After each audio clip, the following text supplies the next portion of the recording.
गणेश चतुर्थी की पूजा। एक गांव में गणेश बोलकर एक बूढ़ा रहता है। वो एक समय पर किसान था, पर अब वो घर पर ही आराम कर रहा था।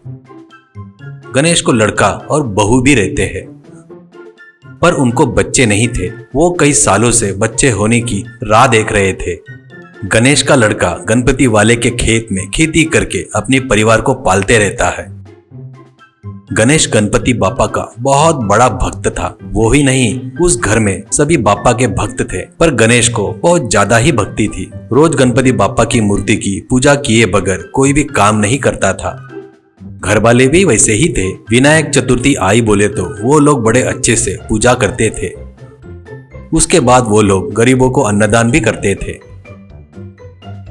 रोज गणेश, हे गणपति बापा, मेरे बहू को बच्चे पैदा नहीं हो रहे हैं। गांव में सभी लोग उसको बांझ करके बुलाते हैं, उसकी हंसी उड़ाते हैं। हमारे ऊपर कृपा करके हमको नातू या नाती दे दो बापा, करके हाथ जोड़ता है। गणपति के खेत के बाजू में ही एक जमींदार का खेत रहता है। उसका नाम सिकंदर था। उसको पैसों का लालच बहुत ज्यादा ही था और वो बहुत बड़ा धोखेबाज था।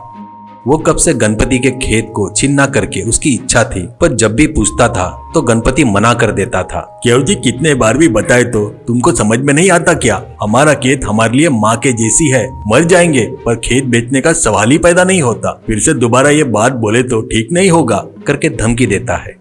एक दिन गणपति खेत में जाता है तो वहां पर सिकंदर और उसके आदमी खेत पर कब्जा करके बैठे थे। वहां पर गांव के बड़े लोग और एक वकील भी रहता है। गणपति, क्या है जी, मेरे खेत में तुम्हारा क्या काम है? ईमानदारी से बाहर निकलो, ऐसा कहता है। तो सिकंदर, तेरे से हमको बात करने की जरूरत नहीं है, हमारे वकील साहब बताते हैं, सुन ले, ऐसे कहता है। वकील, देख गणपति, तेरे पिताजी गणेश 10 साल पहले सिकंदर के पिताजी के पास गिरवी रखकर पैसे उधार लिए थे। वो नहीं चुका पाए, इसलिए ब्याज मिलाकर बहुत ज्यादा हो गया। इसलिए अभी ये खेत सिकंदर जी को ही मिलेगा, ऐसे कहता है। तो गणपति, ये झूठ है, मेरे पिताजी कभी ये खेत गिरवी नहीं रखे, ये मैं नहीं मानता हूँ। गांव का मुखिया, नहीं रखे तो उन पेपर पर दस्तखत है तेरे पिताजी के, वो किसके है? ऐसे कहता है। गणपति, ये तो बहुत बड़ा झूठ है जी, क्योंकि असल में मेरे पिताजी अंगूठा छाप थे, उनको दस्तखत करना भी नहीं आता था, ऐसा कहता है। और एक गांव का बड़ा आदमी, देख गणपति, हो गया सो हो गया, अब झगड़ा करके कोई फायदा नहीं। सिकंदर जी बड़ा दिल करके थोड़ा बहुत पैसा देंगे,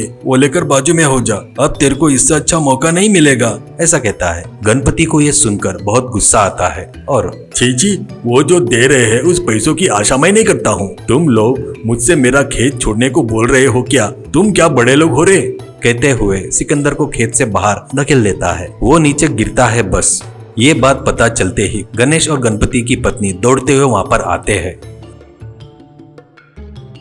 दोनों मिलकर सिकंदर को बहुत गालियां देते हैं। सिकंदर, देखे क्या ये लोग कैसे गाली दे रहे हैं, इनको इसकी सजा मिलनी चाहिए। कहते ही गांव का मुखिया, सिकंदर जैसे बड़े आदमी को गाली दिए, उनका अपमान किए, इसलिए इस गांव में तुमको कोई भी कुछ भी मदद नहीं करेगा, ये मेरा ऑर्डर है, ऐसा कहता है।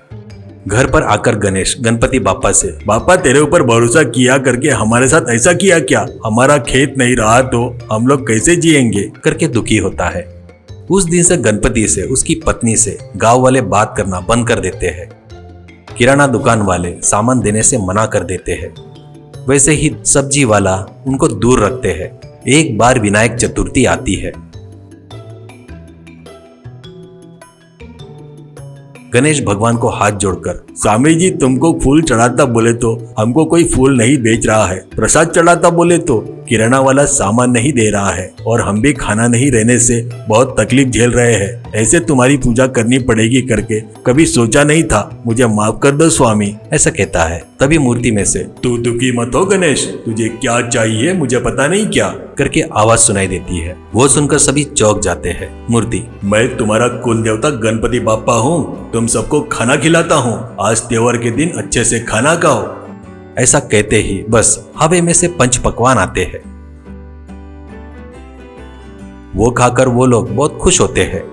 बाद में मूर्ति में से पैसा और सोना बाहर आता है और मूर्ति, इन पैसों से आराम से जियो, गरीबों की भी मदद करो, ऐसा कहते हैं। उन पैसों से वो लोग बड़ा घर खरीद कर ठाठ से जीते हुए गरीबों की मदद करते हुए रहते हैं। और उस नए घर में भी गणपति बापा की मूर्ति की पूजा करते हुए रहते हैं। एक दिन चमत्कारी मूर्ति के बारे में जानकर सिकंदर और उसके आदमी आकर गणपति वालों को मारकर उस मूर्ति को तोड़ने जाते हैं। बस वहां पर एक बड़ा चूहा प्रकट होकर उनके पीछे भागता है। वो लोग डर के मारे वहां से भाग जाते हैं।